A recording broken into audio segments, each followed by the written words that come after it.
Hello students, surveying के एक और नेक्स्ट लेक्चर में आपका स्वागत है सभी लोगों का। और जैसा कि पिछले लेक्चर्स में हम लोगों ने पढ़ रखा है कि सर्वेइंग कितने टाइप का होता है, क्लासिफिकेशन ऑफ सर्वे हम लोगों ने पढ़ रखा है। अब हम लोग पढ़ेंगे कि प्रिंसिपल ऑफ सर्वेइंग क्या होता है ना। प्रिंसिपल ऑफ सर्वेइंग का मतलब क्या होता है कि प्रिंसिपल का मतलब क्या होता है ना, सिद्धांत। जैसे हिंदी में बोलते हैं सिद्धांत, है ना। सिद्धांत होता क्या है? सिद्धांत का मतलब ये होता है कि ऐसे कौन से मेथड्स हैं, है ना, ऐसे कौन से मेथड्स हैं, ऐसे हमारे कौन से प्रिंसिपल्स हैं, है ना, जिनसे हम सर्वेइंग कर सकते हैं। तो प्रिंसिपल्स ऑफ सर्वेइंग कहलाएगा, है ना, कि ऐसे कौन से सिद्धांत है, ऐसे हमारे कौन से मेथड्स हैं, है ना, जिससे हम क्या कर सकते हैं, सर्वेइंग कर सकते हैं। और या फिर ऐसे कौन से मेथड्स हैं, ऐसे कौन से प्रिंसिपल का मतलब होता है ऐसे कौन सा मेथड है जिसके बिना सर्वेइंग करना पॉसिबल ही नहीं है ना, कर ही नहीं सकते। तो आज हम लोग उनके बारे में पढ़ेंगे। तो ऐसे मेथड तो बहुत होते हैं, हमारे प्रिंसिपल्स ढेर से सारे होते हैं सर्वेइंग के, है ना, कि क्या करना चाहिए और क्या नहीं करना चाहिए एक सर्वेयर के लिए। लेकिन मेनली जो हमारे होते हैं, है ना, मेनली, है ना, 2 प्रिंसिपल्स होते हैं, 2 प्रिंसिपल होते हैं। ठीक, तो एक एक करके उनको हम पढ़ लेते हैं। फर्स्ट प्रिंसिपल होता है, उसका नाम है working from whole to part, या इसको कुछ लोग बोलते हैं work from whole to part. ठीक, नाम से ही समझ में आ रहा होगा कि working from whole to part का मतलब क्या होगा, है ना। होल मतलब पूरा, ठीक है, होल का मतलब पूरा, पार्ट मतलब पार्ट, है ना, उसका हिस्सा करना। देखिए इस ये मेथड क्या कहता है कि अगर किसी भी एरिया का हमें सर्वे करना है, राइट, किसी भी एरिया का अगर हमें मान लीजिए सर्वे करना है, इतना बड़ा एरिया है कोई, ठीक, इसका हमें सर्वे करना है, तो हम क्या करें कि इतना बड़ा एरिया है तो इसको हम क्या करें कि ट्रायंगल्स में डिवाइड कर लें। क्या करें, किस में डिवाइड कर लें, ट्रायंगल्स में डिवाइड कर लें, वो भी किस में,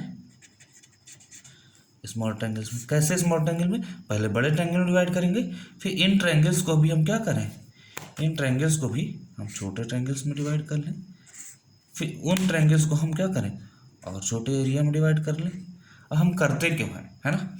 कुल मिला के कहने का मतलब यह है working from whole to part. Whole to part का मतलब कि बड़े से हम कहाँ पे जाएं, छोटे में। ठीक, बड़े से छोटे में, छोटे छोटे छोटे में करते चले जा रहे हैं। ठीक है, कुल मिला के इसमें ये लिखना है, ये होता है कि एक ऐसा मेथड है जिसमें हम क्या करते हैं कि एक बड़ा एरिया को, है ना, बड़े एरिया को, लार्ज एरिया को हम क्या करते हैं स्मॉल ट्रायंगल्स में डिवाइड करके हम उसके बाद सर्वे करेंगे। इसका करेंगे सर्वे, फिर इसका, फिर इसका, इसका सबका कर लेंगे छोटे छोटे पार्ट्स का। अब ये ऐसा करते क्यों हैं? ठीक, ये जो पॉइंट्स हैं, ये पॉइंट है, ये पॉइंट है, ये पॉइंट है, इनको हम बोलते हैं कंट्रोल पॉइंट्स। पिछले क्लास में हमने बताया था कंट्रोल पॉइंट्स क्या होते हैं, जिनकी एक्यूरेसी बहुत ज़्यादा होती है ना, जिनका जो प्रेसिजन है वो ज़्यादा होता है। क्लियर। अब बात ये आती है कि कंट्रोल पॉइंट्स तो हमने इकट्ठा कर लिया, ठीक, तो working from whole to part ये मेथड, ये प्रिंसिपल कहता है कि बड़े एरियाज को डिवाइड करते हैं। अब बात यह है कि चलिए ठीक है, हमने कंट्रोल पॉइंट्स 1 2 3 कंट्रोल पॉइंट से हमने डिवाइड कर दिया एरिया को, है ना। चलिए अच्छा, हमें और हमने ऐसे भी बना लिया, इसको भी डिवाइड कर लिया, ठीक, फिर हमने इसको भी डिवाइड कर लिया, ऐसे डिवाइड करते रहेंगे। लेकिन ऐसा हमने किया क्यों? इसलिए किया क्योंकि जो मेन पर्पज़ हमारा, है ना, मेन पर्पज़ है ऐसा करने का वो ये है ना, to accumulate and control error and remove error easily. क्या है मतलब इसका, ध्यान सुनिए। एक्युमुलेट माने इकट्ठा, अच्छा एक मिनट, टू प्रिवेंट, हाँ, टू प्रिवेंट एक्युमुलेशन होगा यहाँ पे, हाँ, to prevent accumulation of errors and control error. ठीक, कुल मिला के, अब इसमें खिचड़ी पक गई, समझ में तो आ नहीं रहा होगा, तो हिंदी में सुनिए, सब समझ में आएगा। To prevent accumulation of error, मतलब कि एरर जो है ना, जो त्रुटियां हैं वो इकट्ठा होने से बचने के लिए। जैसे अगर हम बड़े एरिया में सर्वे करेंगे, अगर हम पहले ही बड़े एरिया में सर्वे करेंगे, छोटे छोटे एरिया में डिवाइड नहीं करेंगे, तो क्या होगा, एरर्स ढेर सारी इकट्ठा हो जाएंगी, है ना, गलतियां ढेर सारे होने के चांसेस होंगे। बड़े एरिया में चांसेस होंगे ज़्यादा गलतियां होने के, या छोटे एरिया में? जाहिर सी बात है बड़े एरिया में गलतियां ज़्यादा होंगी, है ना। इसीलिए इसको हम छोटे छोटे एरियाज में डिवाइड कर देते हैं कि छोटे एरियाज में एरर्स जो है ना, आसानी से पकड़ में आ जाएंगी और उनको आसानी से हम क्या करें, रिमूव कर सकते हैं, उनको आसानी से हम कंट्रोल कर सकते हैं। ठीक, अगर बड़े एरिया में होंगी तो जाहिर सी बात है एक तो एरर इकट्ठा हो जाएगी हर जगह की। भाई देखिए, अगर इस एरिया का छोटा सा एरिया है, इस एरिया का सर्वे हमें करना है, तो सिर्फ हमें इतने से मतलब है ना, इसकी हमने एरर यहाँ पता किया, इसको आसानी से हटा दिया एरर, तो जाहिर सी बात इसकी हटा देंगे, इसकी हटा देंगे, इसकी हटा देंगे, इसकी हटा देंगे, तो जो बड़ा एरिया की फिर उसके लास्ट में हम जब पूरे का सर्वे करेंगे तो यहाँ कोई एरर ही नहीं जाएगी, तो सारी एरर इकट्ठा कहाँ हो पाएंगी, है ना। तो एरर को इकट्ठा होने से रोकना और आसानी से एरर को हटाने के लिए हम क्या करते हैं, working from whole to part method का इस्तेमाल करते हैं, जो कि हमारा फर्स्ट प्रिंसिपल होता है। ठीक, दूसरा प्रिंसिपल है जो सबसे बड़ा प्रिंसिपल है, जो हमारे सर्वेइंग के डिफिनीशन में ही था। सर्वेइंग के डिफिनीशन क्या कहता है, हाँ, कि किसी भी जगह का, है ना, किसी भी पॉइंट का या किसी भी ऑब्जेक्ट का लोकेशन पता करना, है ना, लोकेशन पता करना किसकी मदद से, रेफरेंस पॉइंट्स की मदद से। तो टू लोकेट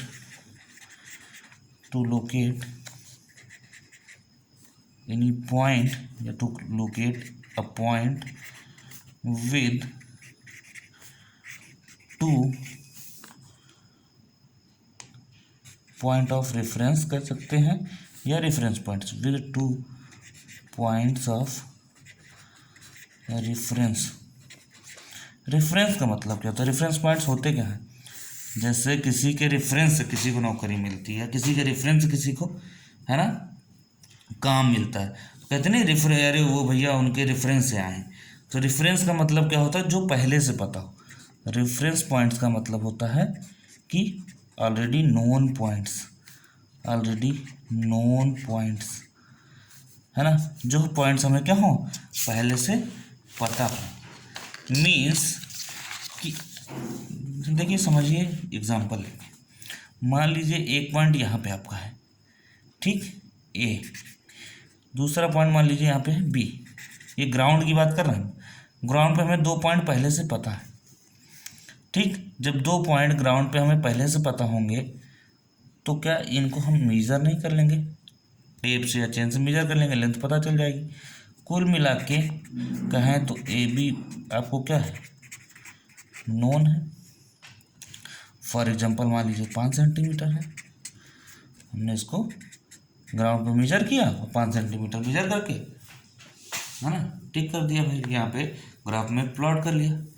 जब ग्राफ पे हमने प्लॉट कर लिया ग्राउंड के हिसाब से, ठीक, अब मान लीजिए हमारा ग्राउंड पे यहाँ कहीं पॉइंट है सी।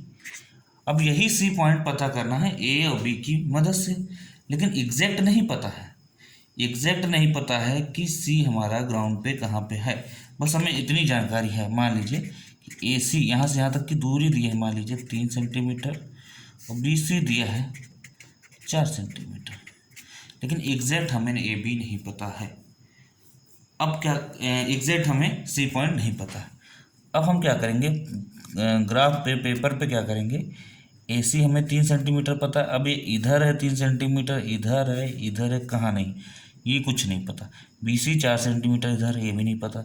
तो एक ऑप्शन हमारे पास है कि हम 3 सेंटीमीटर मेज़र करके, है ना, 3 सेंटीमीटर मेज़र करके ऐसे चाप लगाएं आर्क, और बी सी 4 सेंटीमीटर करके यहाँ चाप लगाएं आर्क, और जहाँ पे ये क्रॉस करे that is the exact point of, समझ रहे हैं, that is the exact point of C. तो एक तो तरीका ये है, क्या करके, आर्क चाप विधि द्वारा।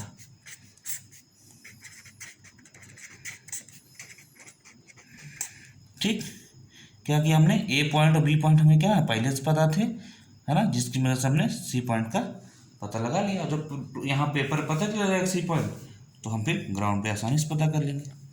ठीक, दूसरा पॉइंट है, दूसरा पॉइंट ये है कि मान लीजिए आपको ए बी तो पता ही था पहले से, ठीक है, और आपको एंगल ए, है ना, बी सी भी दिया है, थीटा, ये पता है पहले से, ए बी सी, यहाँ सी कहीं है, ये भी मान लीजिए पता है, मान लीजिए 20 डिग्री पता है, ठीक, मान लीजिए 20 डिग्री पता है, तो आपने इधर 5 सेंटीमीटर ड्रॉ किया, ये 20 सेंटीमीटर पता है लेकिन ये नहीं पता, तो हमने 20 सेंटीमीटर ड्रॉ करके ये लाइन ऐसे डॉट खींच दिया, डॉटेड, कहाँ जा रही पता नहीं, लेकिन ये तो पता है कि इतना ही 20 सेंटीमीटर 20 डिग्री होगा, और इसको भी खींच दिया, जहाँ कट की वो क्या होगा, एग्जैक्ट पॉइंट सी होगा। तीसरा मेथड ये है, मान लीजिए ए पता है, बी पता है, ये एंगल भी पता है, ये एंगल पता है, अब दोनों हमने 20 मान लो ये है, 35 ये है ना, मान लीजिए खींच दिया, जहाँ पे पॉइंट कटेगा पॉइंट सी।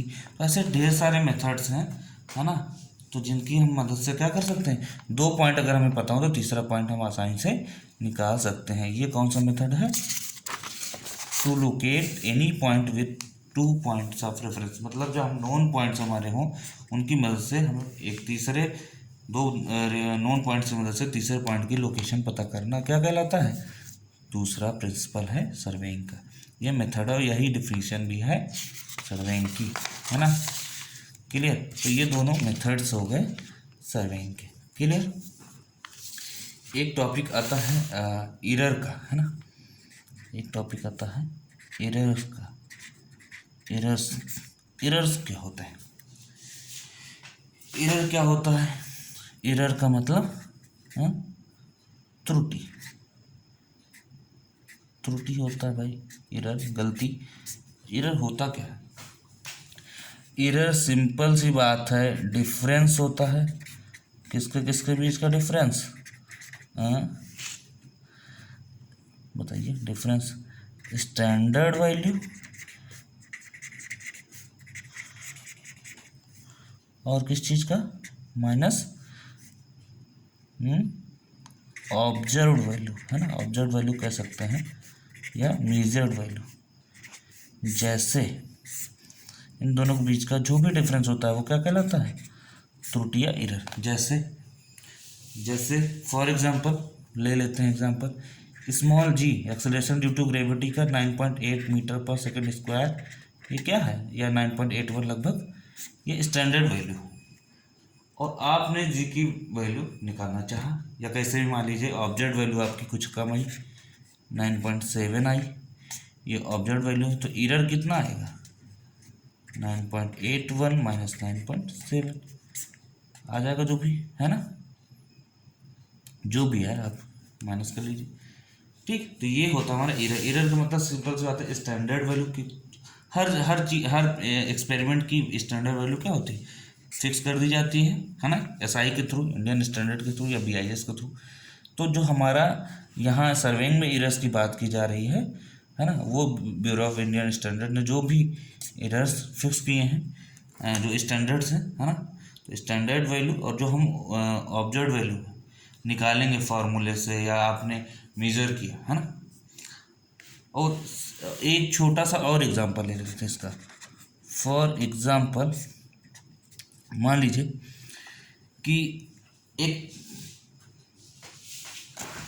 टेप है ना, एक टेप है 20 मीटर का, 20 मीटर का टेप है, ठीक, गोला वाला, और आपने इससे क्या किया, यहाँ छल्ला लगाया था, इससे आपको क्या करना है, लेंथ मेजर करनी है, ठीक। अब आप तो मार्केट से खरीद के लाए 20 मीटर का, लेकिन असलियत में इसकी जो ओरिजिनल वैल्यू है वो तो है भैया 20 मीटर, ठीक, लेकिन असलियत में ये मान लीजिए है छोटी, 19.90 मीटर, ठीक, 0.10 मीटर क्या है, छोटी है, आपको नहीं पता। अब आपने लेंथ मेजर किया, जाहिर सी बात है एरर आएगी, तो जो एरर आएगी, है ना, वो लाइन में आएगी, मेजर की गई डिस्टेंस में। ठीक ठीक है, तो जो एरर आएगी वो मेजर की गई डिस्टेंस में आएगी। अब मान लीजिए इससे मेजर करते तो 1000 आता, इससे मेजर किया हमने तो क्या होगा, ज़्यादा आएगा कम?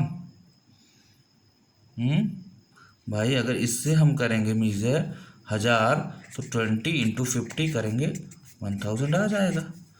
50 बार मेजर करना पड़ेगा, लेकिन इससे हम भाई हमें पता तो है नहीं कि छोटी ही पड़ गई है, हमने इससे भी किया 50 टाइम्स, लेंथ क्या आएगी, कम आएगी भाई, जाहिर सी बात है ना, 1000 तो आएगी नहीं। ठीक, मल्टीप्लाई करके देख लीजिएगा। ठीक है,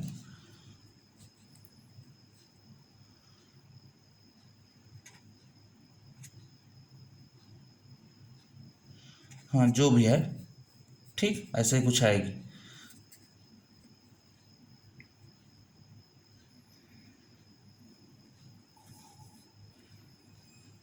ऐसे ही आएगी, है ना, 9950। ठीक है, तो ये आएगा, ये ठीक 995। तो अब 1000 माइनस 995, ये आपकी ऑब्जर्व वैल्यू आ गई और ये स्टैंडर्ड वैल्यू है ही है, क्योंकि मार्केट में 20 मीटर का टेप है। तो ये कितना आएगा, 5 95 5 100, 5 आ गया 5 मीटर।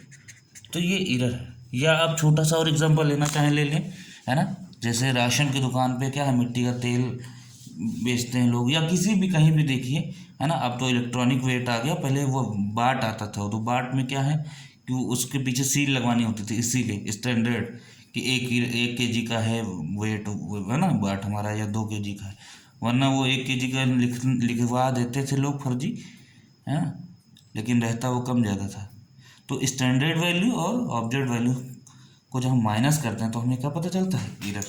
अब बात आती है कि एरर्स के सोर्सेज क्या है। ठीक है, एरर के सोर्सेज क्या है, एरर्स आती किस चीज़ की वजह से हैं, सोर्सेज ऑफ एरर्स, स्रोत क्या है, स्रोत, है ना, किस वजह से एरर हो रही है, राइट। सर्वेइंग में एरर्स आएंगी तो किस वजह से आएगी, सर्वेइंग में मेनली 3 वजह से एरर आती है ना। एक तो नेचुरल एरर, नेचर की वजह से, नेचुरल एरर नेचर की वजह से मतलब आप बाहर फील्ड में सर्वे कर रहे हो, है ना, तो टेम्परेचर ज़्यादा होगा या कम होगा तो दिक्कत करेगा, है ना, बारिश होगी, ह्यूमिडिटी होगी तो दिक्कत करेगा, मतलब जो भी नेचुरल फीचर्स हैं, है ना, नेचुरल चीज़ें हैं, टेम्परेचर, ह्यूमिडिटी, रेन, स्टॉर्म, तूफान आ गया, है ना, कुछ भी हो गई, बता लेकर आप कंपास से सर्वे कर रहे हो, है ना, और वहाँ पे जो है हवा चल रही बहुत तेज, तो उसका जो नॉर्थ का डायरेक्शन है वही गड़बड़ हो जाएगा, है ना, आगे सब पता चलेगा, पढ़ाया जाएगा। तो नेचुरल एरर। दूसरी चीज़ होती है हमारी इंस्ट्रूमेंटल एरर, इंस्ट्रूमेंटल एरर। एक बात बताइए, जिस इंस्ट्रूमेंट से हम सर्वे करने जा रहे हैं अगर वही खराब हो तो, जैसे होता है जनरली, है ना, अगर अच्छा इंस्ट्रूमेंट है, नया इंस्ट्रूमेंट, सही इंस्ट्रूमेंट तो वेरी गुड, रीडिंग सही देगा, लेकिन अगर इंस्ट्रूमेंट ही खराब होगा तो क्या होगा, रीडिंग नहीं सही देगा। तो इंस्ट्रूमेंट की वजह से एरर आते हैं, वो इंस्ट्रूमेंटल एरर होते हैं। तीसरी चीज़ ये कि मान लीजिए किसी को इंस्ट्रूमेंट चलाना ही नहीं आ रहा है या चलाना आ रहा है, जिसको हम बोलते हैं पर्सनल एरर्स। जो सर्वे करने गया है, जो इंस्ट्रूमेंट चला रहा है, उसकी नज़र कमज़ोर है, साइट नहीं कर पा रहा है ना, उसको दिक्कत हो रही है, ठीक है, या वो रीडिंग पढ़ नहीं पा रहा है सही से, है ना। तो ऐसे जो भी प्रॉब्लम्स हैं, है ना, सर्वेयर की जो भी प्रॉब्लम्स है, जो पर्सन है उसकी जो प्रॉब्लम है वो क्या कहलाएगी, पर्सनल एरर्स में आती है। तो 3 तरीके के की सोर्सेज हमारे, 3 वजह से एरर मेनली हो सकती है। दैट इज़ द, पहला तो हमारा natural error, temperature, pressure, humidity की वजह से। दूसरा हमारा है इंस्ट्रूमेंटल एरर, इंस्ट्रूमेंट अगर ख़राब हुआ, सही नहीं होगा, रीडिंग नहीं सही देगा तो। और तीसरा हमारा पर्सनल एरर, जिससे जो पढ़ने वाला रीडिंग है, जो सर्वे करने वाला गया उसी को जानकारी ना हो, या वो उसको प्रॉब्लम हो रही कुछ, तो तीन तरीके की हमारी एरर होती है ना, तीन वजह से एरर होती है, that is the sources of errors या स्रोत, है ना। अब आती हैं टाइप्स ऑफ एरर्स।